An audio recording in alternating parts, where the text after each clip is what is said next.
శ్రీ గురుభ్యో నమః. మనము రామకృష్ణ పరమహంస గారి గూఢార్థ కథలు చూస్తున్నాం కదా. అందులో ఇంకొక కథ ఏం చెప్తున్నారంటే, అవతార పురుషులను అందరూ గుర్తించలేరు. అయితే ఇక్కడ భగవద్గీత 9వ అధ్యాయంలోని 11వ శ్లోకం ఒకటి చెప్తున్నారు. అవజానంతి మాం మూఢ మానుషీం తనుమాశ్రితం పరం భావమజానంతో మమ భూత మహేశ్వరం.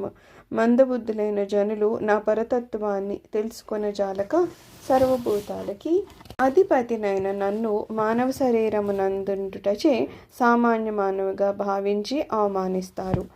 అయితే ఇందాక కూడా మనం చెప్పినట్టు రామకృష్ణులు మానవ రూపాల్లో వచ్చారు కదా. ఆయన మానవ రూపంలో వచ్చారు కాబట్టి ఈయన మానవుడే అనుకునే వాళ్ళు కొంతమంది ఉంటే, మానవ రూపంలో వచ్చినా సరే ఈయన సచ్చిదానంద పరబ్రహ్మ అని తెలుసుకున్న వాళ్ళు కొంతమంది ఉన్నారు. అయితే నిజంగా అంత సచ్చిదానంద పరబ్రహ్మ అని తెలుసుకోగలిగే స్థితిలో ఎక్కువ మంది ఉంటారా అంటే చాలా తక్కువ మంది ఉన్నారట. రాముడిని కూడా తెలుసుకున్న వాళ్ళు కేవలం 12 మంది ఋషులు మాత్రమే అని చెప్తున్నారు.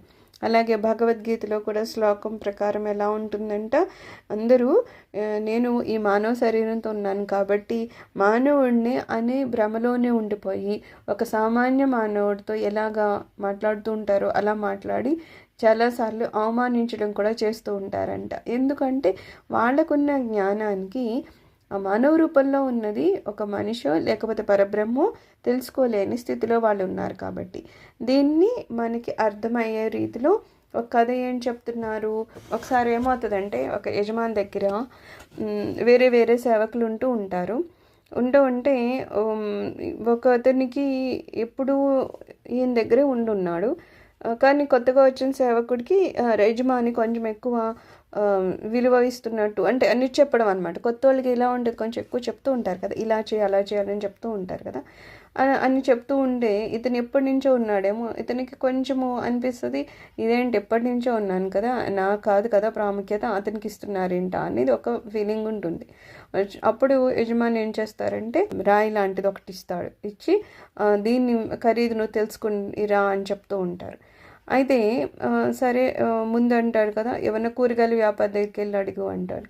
కూరగాయల వ్యాపారికి వజ్రం అనేది తెలియదు కాబట్టి అతను అదేదో రాయి అనుకుంటాడు. సర్లే ఏదో తూకానికి పనికి వస్తుంది కదా అని చెప్పి ఏదో ఇన్ని డబ్బులు ఇస్తానులే అని చెప్తాడు.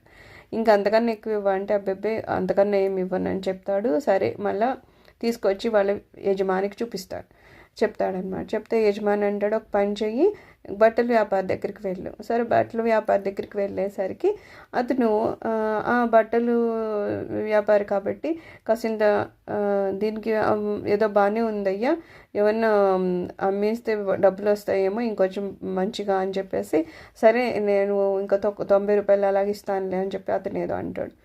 సరే అని మళ్ళీ వెనక్కి వచ్చి, స్వామి ఇంతే ఇస్తా అన్నారు. సరే ఇప్పుడు వజ్రాల వ్యాపారి దగ్గరికి వెళ్ళు. అప్పుడు వజ్రాల వ్యాపారి కాబట్టి వజ్రం అంటే వజ్రానికి వాల్యూ తెలుస్తుంది కాబట్టి అతను ఏం చేస్తాడు, నీకు కావాలంటే ఒక 9 లక్షల వరకు ఇస్తాను డబ్బులు అని చెప్తాడు.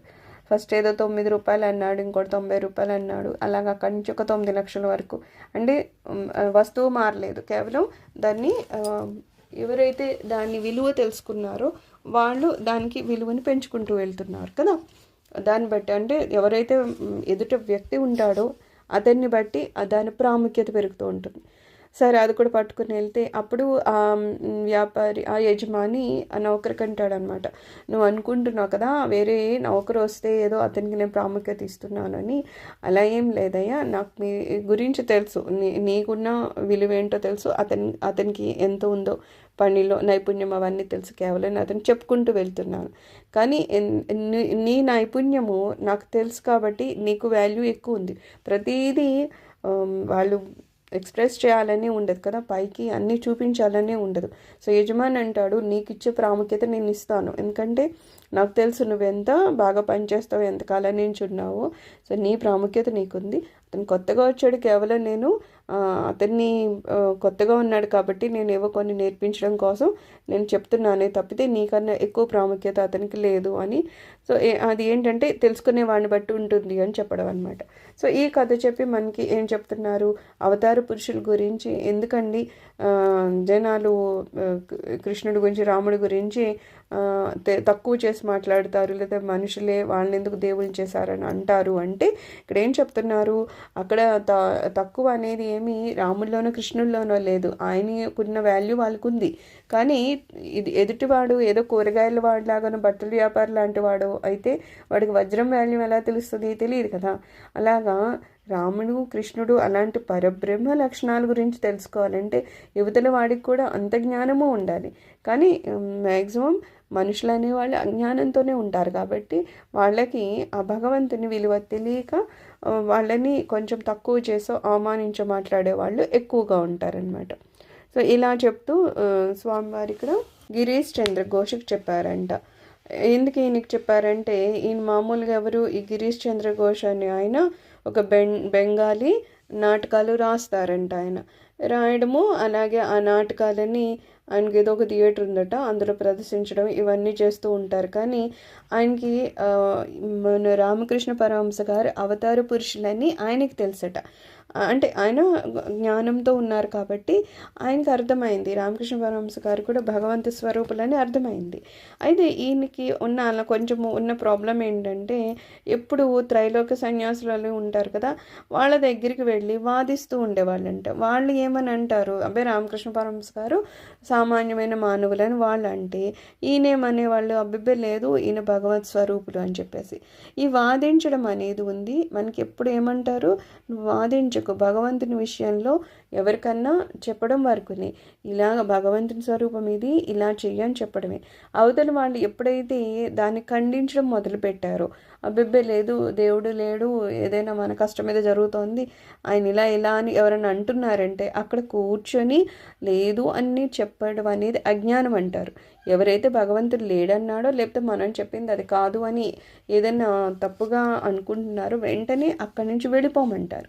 వెళ్ళిపోవడం అనేది జ్ఞానం తప్పితే అక్కడ కూర్చొని మేమేదో వాదించాము, నేను గెలిచేటట్టు ఏదో భగవంతుడే నిత్యము సత్యమని వాళ్ళకి అర్థమయ్యేటట్టు మేము చెప్పడానికి ప్రయత్నం చేశాము అంటే అది తప్పు అని చెప్తారనమాట. అందుకని ఇక్కడ రామకృష్ణ పరమహంస ఏమంటున్నారు, ఎందుకు నువ్వు అలాగ త్రైలోక సన్యాసులతో వాళ్ళతో వాదిస్తూ ఉంటావు, వాదించడం వల్ల ఏం జరుగుతుంది, అవతల వాడు అజ్ఞాని, వాడికి తెలుసుకొని అంత స్థితి ఎలాగూ రాదు.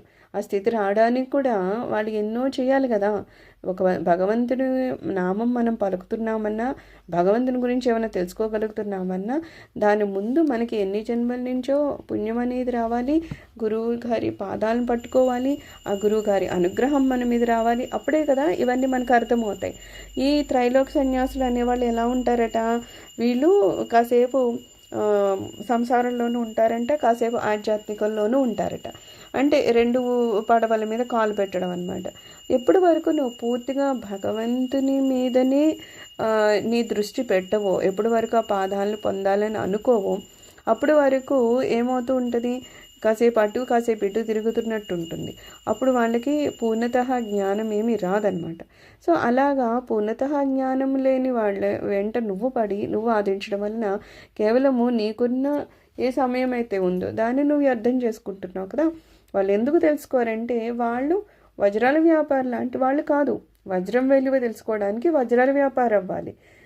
వాళ్ళు ఏదో కూరగాయలు అమ్ముకునే రకాలు. అప్పుడు కూరగాయలు అమ్ముకునేవాడు ఎప్పుడు వజ్రం చూడలేదు, దాని లక్షణాలు ఎలా ఉంటాయో తెలీదు, దాన్ని దేనికి ఉపయోగించాలో తెలియదు. ఒకవేళ అతను ఏమన్నా పెట్టుకున్నా వేరే వాళ్ళకు కూడా అది వజ్రం అని అనుకోరు. ఎందుకంటే కూరగాయల వాళ్ళ దగ్గర వజ్రాలతో ఏదైనా ఒక ఆభరణం వేసుకున్నా ఏదో కొన్న రాయేమో అనుకుంటారు. అలాగా ప్రతిదానికి ఒక వాల్యూ ఉంటుంది కదా.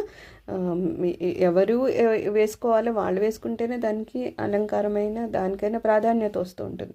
అలాగా ఎవరైతే త్రైలోక సన్యాసులు ఉన్నారో, ఎవరికైతే భగవంతుడి గురించి అవగాహన లేదో, ఎటువంటి గౌరవము లేదో, అలాంటి వాళ్ళ దగ్గరికి వెళ్ళి నువ్వు వాదించి ఎందుకయ్యా నీ సమయాన్ని వ్యర్థం చేసుకుంటున్నావు అని స్వామివారు ఈయనకు అర్థం చెప్పడం కోసం అని చెప్పేసి మనకి ఈ కథ చెప్పారట.